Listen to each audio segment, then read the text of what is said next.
Kembali tim Jimat punya cerita. Cerita misteri bersambung ditulis Abdul Waza. Petaka Pesugihan Tukang Bakso seri yang ke-7. Meskipun Pak Karman berusaha menenangkan, Bu Sri tetap merasa ada sesuatu yang tidak beres. Ketika dia kembali ke kamarnya, bayangan sosok perempuan itu terus menghantuinya, dan dia tidak bisa mengabaikan perasaan bahwa mungkin ada hal lain yang harus mereka waspadai di rumah baru ini. Bu Sri berbaring di tempat tidur, matanya terpejam rapat-rapat, tetapi ketenangan tak kunjung datang dalam hati. Dia berdoa agar mimpi buruk itu tidak kembali, dan yang lebih penting, agar anak-anaknya aman.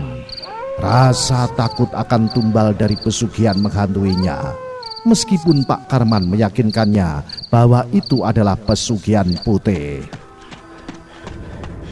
Suara napas Rudi dan Maya yang nyenyak di kamar sebelah tidak mampu mengusir kegelisahan dalam dirinya. Bu Sri berusaha mengalihkan pikiran, memikirkan rencana-rencana baru untuk keluarga mereka. Namun bayangan sosok perempuan itu terus meneror pikirannya, membuatnya sulit berfokus. Ya Allah, semoga Engkau menjaga anak-anakku, bisiknya dalam hati, berharap agar tak ada yang buruk terjadi. Dia teringat saat Pak Dodo memberitahunya tentang resiko pesugihan. Meskipun tidak ada tumbal, Bu Sri tetap merasakan ada yang salah dengan semua ini. Akhirnya setelah berjam-jam berjuang melawan rasa takutnya, Bu Sri memutuskan untuk bangkit dan mengecek anak-anaknya. Dia menyelinap keluar dari kamar dan perlahan membuka pintu kamar Rudi dan Maya. Melihat keduanya tidur dengan tenang membuat hatinya sedikit lega.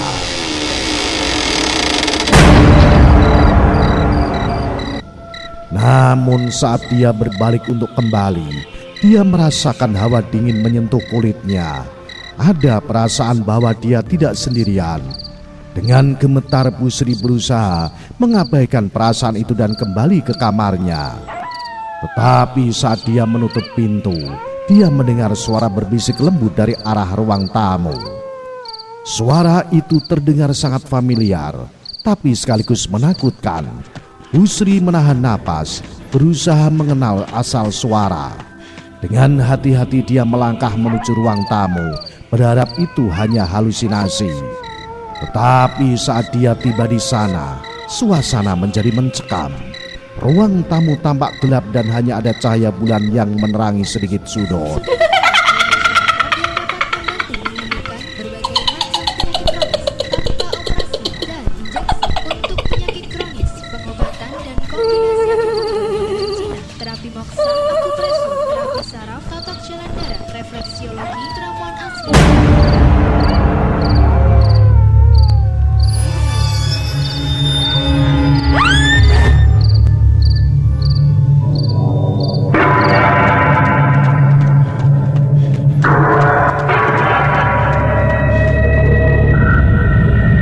Di tengah ruang dia melihat sosok perempuan itu berdiri tersenyum menyeringai dan menatapnya dengan mata yang memancarkan aura menakutkan.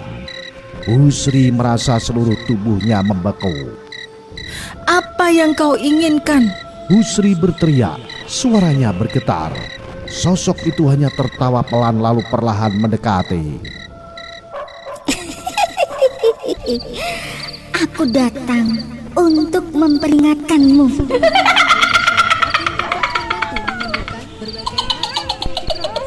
Suara itu melengking, membuat jantung Bu Sri berdegup kencang.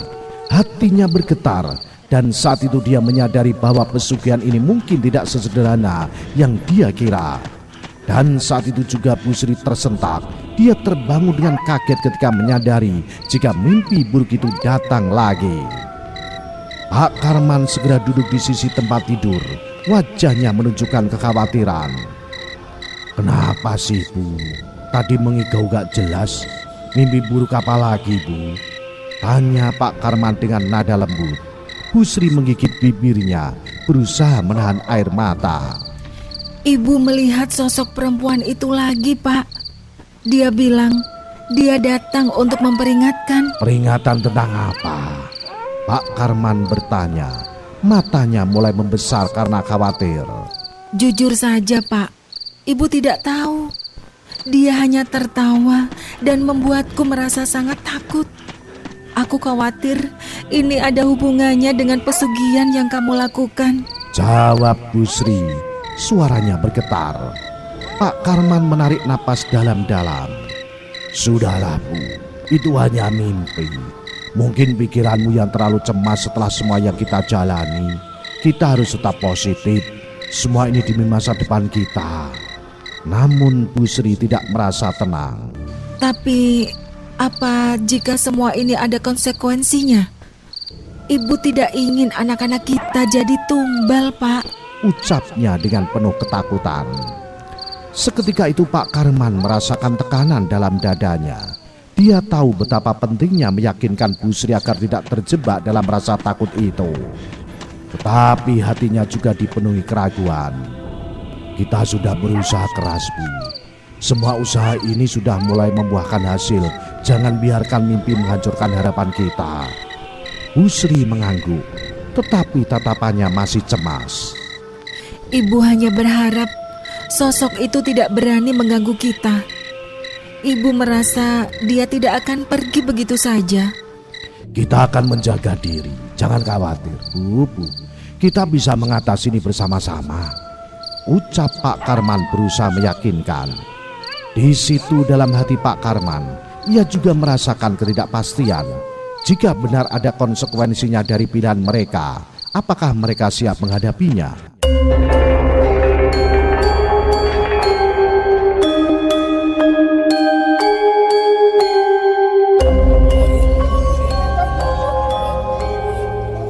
Pagi itu suasana terasa tegang di antara Pak Karman dan Bu Sri.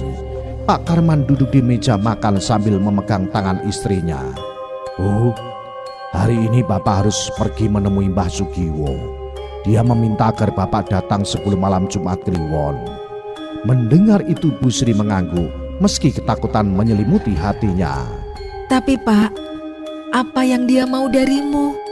Ibu merasa tidak enak kalau Bapak pergi lagi. Bapak hanya ingin memastikan semuanya berjalan lancar, Bu. Jawab Pak Karman berusaha menenangkan. Mbah Sugiwo bilang ada hal penting yang harus aku ketahui. Imbuhnya menjelaskan. Tapi Ibu khawatir, semisalnya ini membawa masalah lagi bagi kita. Bu Sri menggigit bibirnya, cemaskan nasib mereka. Pak Karman merasakan kecemasan istrinya. Dengarkan, Bu, ini semua demi kita. Bapak akan hati-hati. Jika ada yang tidak beres, pasti Bapak akan segera pulang. Perkataan suaminya membuat Bu Sri menarik napas dalam-dalam, berusaha menahan air matanya karena cemas dan sangat khawatir. Baiklah, tapi hati-hati. Jika ada yang aneh, segeralah kembali. Ibu tidak mau kehilangan Bapak ataupun anak-anak kita. Jangan bicara seperti itu, Bu. Percaya saja semuanya akan baik-baik saja, kata Pak Karman, memberikan senyum meyakinkan meskipun dalam hatinya juga ada rasa ragu. Setelah sarapan Pak Karman bersiap-siap. Dalam perjalanan ke rumah Mbah Sugiwo, pikirannya dipenuhi pertanyaan. Apa yang akan Mbah Sugiwo katakan? Apakah dia harus mengambil langkah lebih jauh dalam pesugihan ini?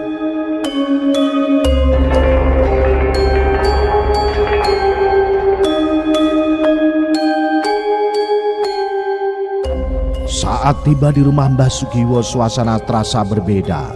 Hutan di sekitar rumah tua itu tampak lebih gelap dan angin berbisik seolah memperingatkan. Namun Pak Karman meneguhkan hatinya dan melangkah masuk. Di depan Mbah Sugiwo, Pak Karman bercerita dengan penuh semangat. Mbah, dagangan saya laku keras. Terima kasih atas bantuannya. Wajahnya bersinar penuh kebahagiaan. Mbah Sugiwo tersenyum lebar, menatap Pak Karman dengan tatapan yang penuh makna. Syukurlah Karman, itu hanya awal dari apa yang bisa kau dapatkan. Malam ini kamu harus melakukan semedi lagi. karena malam Jumat Kliwon adalah waktu yang sangat kuat. Semedi lagi, tanya Pak Karman sedikit ragu. Iya Karman, aku akan memberikan mantra tambahan yang akan menguatkan penglarisanmu. Ini bukan hanya soal kekayaan tapi juga perlindungan. Kau harus siap menerima segala kemungkinan, jawab Mbah Sugiwo menerangkan. Mendengar itu Pak Karman merasakan kegembiraan bercampur ketakutan. Apa itu aman? Aku sudah mendapatkan banyak, Mbah. Semua ini tergantung niatmu. Jika niatmu baik maka akan baik pula hasilnya. Tapi ingat, setiap kekuatan ada harganya, jawab Mbah Sugiwo dengan suara tenang namun tegas. Pak Karman mengangguk, bertekad untuk melanjutkan jalannya meski ada rasa ragu. Baiklah, saya siap. Apa yang harus saya lakukan, Mbah? Malam nanti, setelah matahari terbenam, kamu harus siap-siap untuk bersemedi di tempat itu. Pak Karman lebih semangat untuk meraih kekayaan menggoda pikirannya. Namun, ketakutan akan konsekuensi dari langkah ini terus menghantuinya. Dia bertekad untuk pulang dan menyiapkan semuanya, berharap malam ini membawa keberuntungan yang lebih besar.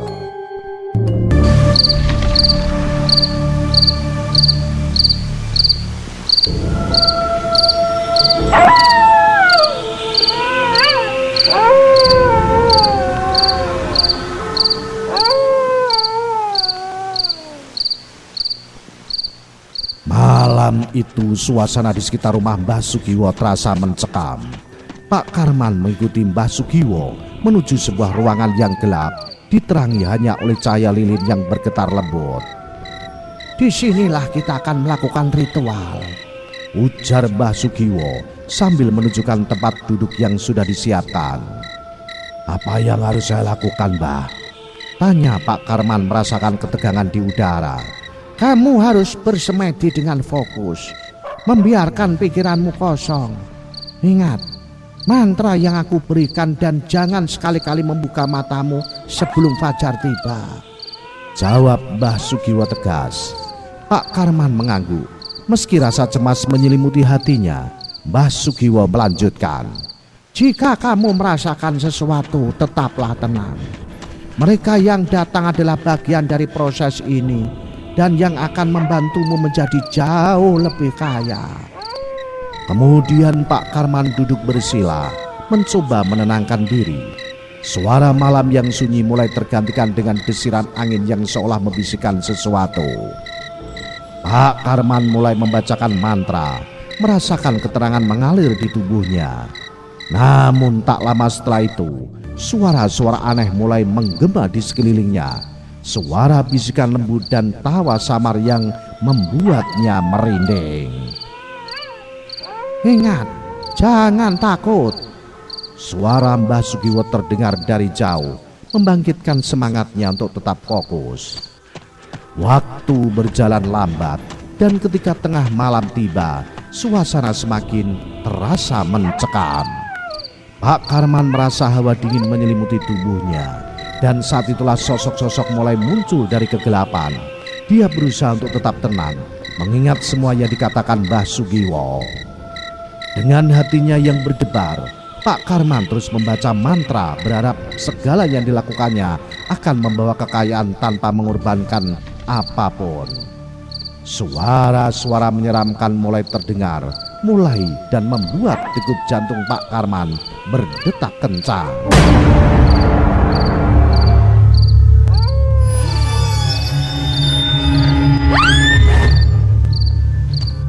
Suara-suara aneh semakin jelas terdengar di sekeliling Pak Karman, seolah ada sesuatu yang berjalan di sekitarnya, mendekat dan berputar. Karman. Sebuah suara serak dan menggema memanggil namanya, diikuti oleh tawa mengerikan yang membuat bulu kuduknya berderet. Pak Karman merasakan keringat dingin mengalir di wajahnya, namun dia terus mengingat pesan Mbah Sugiwo untuk tidak membuka mata. Dia terus membaca mantra dengan suara yang bergetar meski hatinya dipenuhi ketakutan. Karman, buka matamu. Bisikan lain datang, kali ini lebih dekat, seolah tepat di sebelah telinganya. Tubuh Pak Karman gemetar, tapi dia tetap bertahan, menolak untuk mengikuti bisikan itu. Tiba-tiba suara dentuman keras terdengar, diikuti dengan suara langkah berat yang mendekat. Ini hanya ujian, kata Pak Karman mencoba menenangkan dirinya sendiri. Semakin lama hawa dingin yang mencekam semakin menyelimuti tubuhnya, membuat udara di ruangan itu terasa semakin berat. Suara-suara tawa mengerikan terdengar semakin nyaring, seperti ada sosok-sosok tak kasat mata yang menari-nari di sekitarnya, merayakan ketakutan yang melingkupinya. Pak Karman merasakan ada sesuatu yang menyentuh pundaknya. Sentuhan itu dingin dan terasa asing, membuatnya hampir membuka mata. Namun dia menguatkan tekadnya, terus membaca mantra dengan segenap keberanian yang tersisa. Waktu seakan berjalan sangat lambat dan gangguan terus datang. Namun Pak Karman tahu dia harus bertahan hingga fajar tiba. Ketika Pak Karman berjuang melawan ketegangan di tempat ritual, sementara itu di rumahnya, Bu Sri merasa gelisah. Hawa di rumah barunya terasa berat dan dingin, membuatnya tak bisa tidur. Anaknya yang bungsu, Maya, tiba-tiba menangis tanpa henti. Suaranya menggema di seluruh ruangan, menambah kecemasan di hati Bu Sri.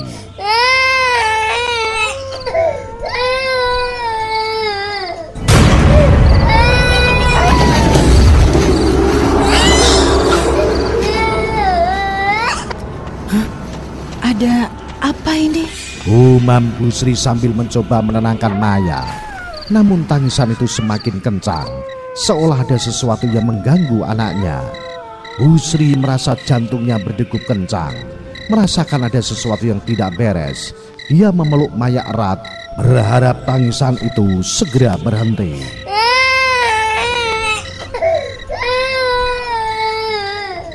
Di tengah kecemasannya, Bu Sri mulai berdoa dengan khusyuk, memohon perlindungan kepada Tuhan.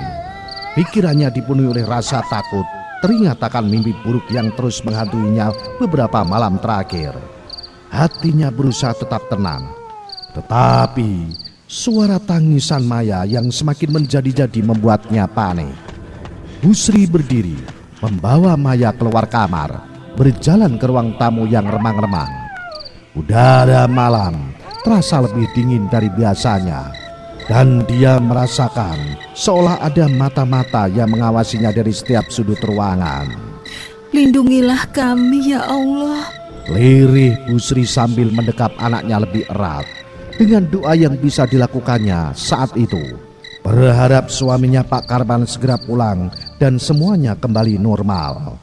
Namun ketakutan terus mengintai di balik kegelapan, membuat malam itu terasa semakin panjang bagi Bu Sri dan anak-anaknya. Bu Sri semakin panik ketika merasakan badan Maya yang panas luar biasa. Tangisannya tak juga mereda, meskipun sudah diberi obat penurun panas dan dikompres. Tubuh kecil Maya menggigil, wajahnya memerah dan matanya setengah terpejam. Bu Sri mencoba untuk menenangkan putrinya dengan pelukan dan usapan lembut di dahi, namun tak banyak yang berubah. Kekhawatirannya semakin bertambah. Dalam benaknya Bu Sri bertanya-tanya, apakah ini ada hubungannya dengan apa yang telah dilakukan suaminya. Pikiran itu membuat hatinya menciut, namun dia mencoba mengencangkannya. Ya Allah, sembuhkan anakku. Lirih Bu Sri berdoa sambil terus berusaha menenangkan Maya. Wajahnya dipenuhi kecemasan. Keringat dingin mengalir di dahinya meskipun udara malam begitu dingin. Tak ada hal lain yang bisa dilakukannya. Bu Sri terus mengompres kepala Maya dengan kain basah, berharap suhu tubuh putrinya turun. Ia merasa terisolasi di rumah yang besar dan sepi ini, seolah tidak ada tempat untuk meminta pertolongan. Dalam hatinya Bu Sri berdoa agar suaminya, Pak Karman, segera pulang sebelum terjadi sesuatu yang lebih buruk. Setelah beberapa saat Bu Sri merasa sedikit lega saat menyadari bahwa Maya mulai tenang dan suhu tubuhnya perlahan menurun. Namun alih-alih merasa sepenuhnya lega, pikirannya justru dipenuhi oleh kegelisahan yang lebih dalam. Ia merenung, apakah kondisi putrinya ini ada hubungannya dengan pesugihan yang dilakukan Pak Karman? Apa ini akibat dari jalan yang ditempuh suamiku? Apa ada yang salah dengan semua ini? Ucap Bu Sri, ketakutan perlahan merayap ke dalam dirinya. Meskipun Pak Karman telah meyakinkan bahwa pesugihan yang mereka lakukan tidak melibatkan tumbal, Bu Sri tak bisa menahan diri dari memikirkan kemungkinan-kemungkinan buruk. Ia teringat akan mimpi-mimpi buruk yang terus menghantuinya, tentang sosok menyeramkan yang membawa anaknya. Bayangan itu terus menghantui pikirannya, semakin menguatkan perasaan takutnya. Semoga ini hanya pikiran burukku saja.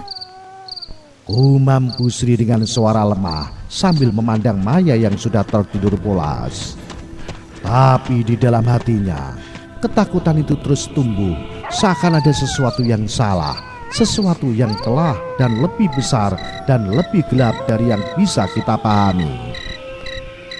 Kemudian Bu Sri memutuskan untuk tetap terjaga di samping anaknya. Meski suasana sedikit lebih tenang, tetapi perasaan cemas dan takut terus menyelimutinya. Dan pada saat seperti itu juga tiba-tiba terdengar suara ketukan pintu yang ditambah suara suaminya yang memanggil. Tanpa pikir panjang lagi, Bu Sri bergegas untuk segera membukakan pintu.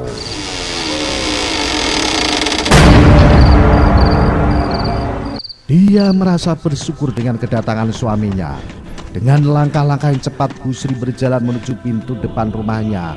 Akan tetapi, perasaan senang itu semakin hilang dan seakan hilang begitu saja setelah membuka pintu itu. Bu Sri merasa jantungnya berdegup kencang saat menyadari bahwa tidak ada siapa-siapa di luar rumah. Dia merasa yakin tadi mendengar suara Pak Karman memanggil dan mengetuk pintu. Berdiri di ambang pintu, dia memandang keluar, hanya ada keheningan malam yang pekat. Dengan gugup Bu Sri menutup pintu dan menguncinya rapat-rapat, lalu bergegas kembali menghampiri anaknya di kamar. Apa tadi hanya halusinasiku? Pikirnya sambil kembali ke kamar. Perasaan aneh dan tidak nyaman semakin menyelimuti dirinya. Dia mulai merasakan hawa dingin yang tidak wajar di dalam rumah. Hatinya semakin gelisah dan rasa takut yang ia coba tekan muncul kembali. Sambil memandang Maya yang masih tertidur lelap, Bu Sri duduk di samping tempat tidur, berdoa dengan khusyuk agar tidak ada hal buruk yang terjadi. Namun ketakutan yang mencekam itu sulit diabaikan. Bu Sri duduk gelisah di tempat tidur. Jari-jarinya bergetar saat ia memegang tangan kecil Maya yang sedang tertidur. Rasa takut dan kekhawatiran terus menghantui pikirannya. Apa yang sebenarnya terjadi? Apakah semua ini karena pesugihan suamiku? Bayangan tentang mimpi buruk yang terus datang, suara ketukan misterius dan panas tinggi yang dialami Maya menambah kecemasannya. Meski Maya sudah tampak tenang, Bu Sri merasa tidak bisa lengah. Dia takut jika sesuatu yang lebih buruk akan terjadi. Tatapannya terarah ke pintu kamar yang kini tertutup rapat. Dia berharap suaminya segera pulang dari tempat basuh giwo. Perasaan campur aduk antara ingin bertanya langsung kepada Pak Karman dan ketakutan akan apa yang mungkin terjadi membuatnya semakin tak bisa tidur. Bu Sri kemudian memutuskan untuk tetap terjaga sepanjang malam, sambil terus berdoa memohon perlindungan agar keluarganya yang aman, tetap aman dari segala mara bahaya. Memasuki jam 2 dini hari, Bu Sri mulai merasakan kantuk berat sampai akhirnya dia tertidur. Namun baru beberapa menit tiba-tiba saja dia merasakan tangannya ada yang menepuk dengan keras. Sontak Bu Sri terbangun. Rasa kantuk seketika menghilang, digantikan oleh perasaan aneh dan perih di tangannya. Dia melihat ke sekitar, memastikan Maya masih tertidur di sampingnya. Tetapi suasana kamar terasa dingin dan sunyi. Dengan hati-hati Bu Sri memeriksa tangannya yang terasa sakit, dan dia terkejut melihat bekas merah seperti sabetan. pikirannya langsung melayang pada suaminya Pak Karman dan pesugihan yang dilakoninya. Apakah ini pertanda buruk? Batinnya, dia mencoba tetap tenang meskipun tubuhnya bergetar. Tanpa berpikir panjang, Busri mengumandangkan doa-doa berharap bisa melindungi dirinya dan anaknya dari gangguan yang tak terlihat. Nah, bagaimanakah kisah selanjutnya? Apa yang akan terjadi kemudian? Ikuti terus cerita misteri bersambung ini. Petaka Pesugihan Tukang Bakso seri selanjutnya. Salam Cimatres, salam satu misteri. Au.